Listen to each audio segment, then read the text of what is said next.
Я пришел к тебе с приветом рассказать, что солнце встало, что оно горячим светом по листам затрепетало, рассказать, что лес проснулся, весь проснулся веткой каждой, каждой птицей встрепенулся, и весенний полон жаждой.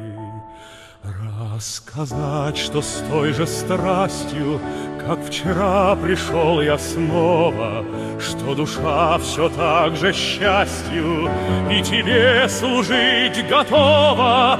Рассказать, что отовсюду на меня весельем веет, что не знаю сам, что буду петь, но только песня зреет.